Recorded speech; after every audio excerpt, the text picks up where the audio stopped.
Michael Brandt here with Chattanooga Fish Pro. I have a really exciting box that came from Andrew Hill Fishing from all the way over New Zealand. Haven't even had a chance to get my 2021 Fish Pro in the water yet. You can see it here behind me. But before I did that, I wanted to be able to document the entire trip. So we have some really awesome camera mounts and stuff that we're going to get ready to mount on the Fish Pro now.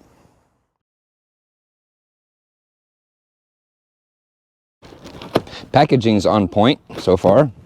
No damage from the transcontinental type of shipping that we had. It's like Christmas, just rip it apart. Yeah. Dump it all out. Ooh, look at that. Andrew Hill Fishing. Look at that. I hope to catch some of those. So we're planning a trip to Jupiter, Florida soon. And I hope to go hang out with our friend Soul Crush. And I hope that they've had time to explore all the Florida waters really good and figure out how to catch all the fish so that they did our homework for us. I'm excited about that trip. That's coming up the end of next month. And look at this beautiful mount here. Bam, bam, what? Tiggy, gonna get it, Tiggy? Oh, here you go, Tig. Come on, get it. Oh, get it, Tiggy. Oh, good boy, get it. Good boy. Best assistant ever. So here we go. This is what we're going to install first. Ultimate HDST3 front mount.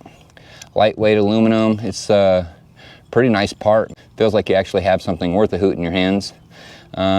Signature series, Andrew Hill. Whoa, awesome. So this is the front cover right below the dash display. I have like every known tool to man at the shop, and I unfortunately didn't take the time to realize that this is a Torx bit, so it's only threading into plastic, so I did actually find a screwdriver that fits down in there nicely that won't create any damage, so I can just pop these two screws out right here. There's one. Nice long threads, so they go fast, they don't take forever. Alright, so there is those two screws there. This whole piece here comes off.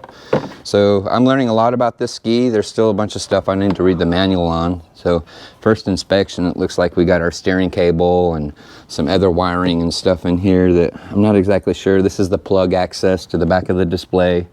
Nice little spot. So we'll put this back on there like that.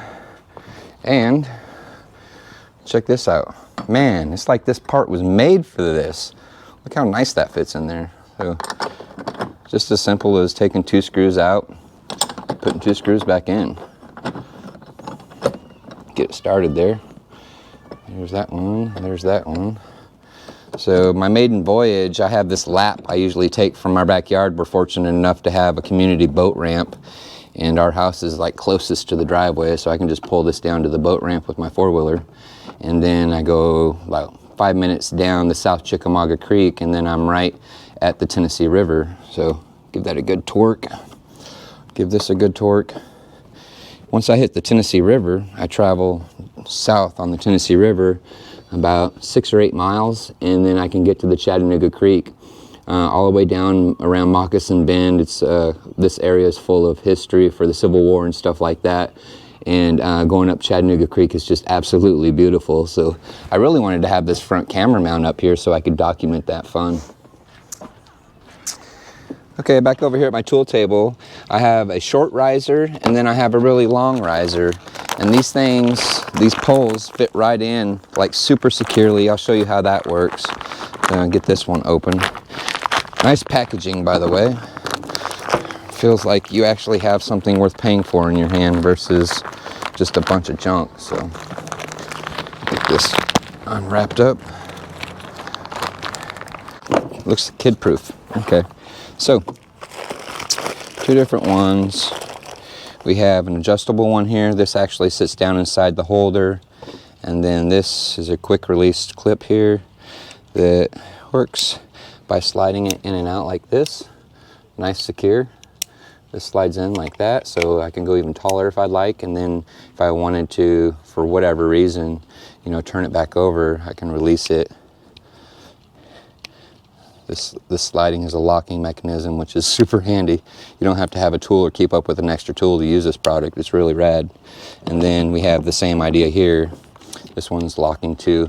Andrew cautioned that if you're doing a lot of riding, that the long pole has a lot of vibration, so probably not the best to use while you're out traveling. So this one here is a really great one to use because it's shorter and your camera should actually not bounce around as much, even though GoPro has amazing image stabilization. This here is a camera mount adapter. So I'm gonna open this. So it's another same thing. Slides right into this. Then you have your mount for your GoPro. So it's adjustable both ways. And then you have this awesome adjustment stand here. So pretty rad stuff, man. Let's get ready to put that on.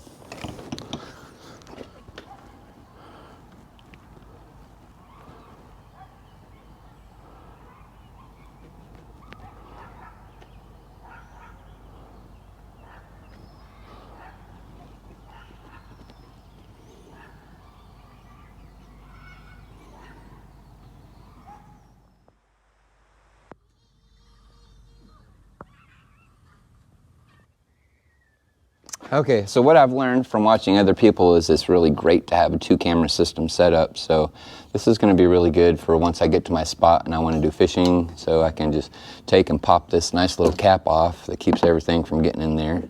And this button here literally just slides left or right. Slide it that way, this pops right in. So I got the long mount there, or if all I want is a shorter mount, I can put these 2 mounts together. Slide this way, slide it back, lock this in, and then I'm ready to roll. So camera mount, all these killer adjustments, right? Bam, bam, bam. This lock right here keeps it from spinning left and right. So you can push that open, turn it anywhere you want, and then lock it back in. So imagine when the pole is up and you're fishing off the back, then you can turn that thing any which way you'd like. It's pretty rad, all these adjustments. So I think more than anything, when I'm going to go on my first maiden voyage trip and take that trek that I usually take, I'll probably do something like this. Lock that back in, and then that goes this way. This unlocks this way so that I can spin it, put the camera I want, it's facing me. I can see exactly where I'm going. Or if I want to go really low, I can simply open that and put the camera adapter in there, and then it's on a rubber bushing. You can actually turn it whichever way you want without it coming loose and put your camera to face forward. Or if you're doing wild, crazy stuff and doing stunts and stuff, then you can face the camera back towards you. So super excited, super easy to install, way worth the money. Looking forward to creating a lot of content. I got a goal to maybe one day be an ambassador for this particular product with Sea-Doo. The Sea-Doo Fish Pro is something that this is the very first thing I've ever bought that's substantial, that's been brand new. So right now I have a huge amount of pride in ownership and just trying to get it set up and do it the right way. So thanks, Andrew. You're the best. You can totally see Tiggy's ready to jump up there and take his ride. I don't get to ride any of my jet skis or four-wheelers without him jumping up there and partaking with me and going the entire distance. He'll ride all day long with me. Short camera mounted on the front right now. This is the storage compartment, and that long one actually does fold up and fit inside with the lid closed. So easy to stow away, nice pockets to store the short ones. It's kind of like using Legos. You can use them as you want.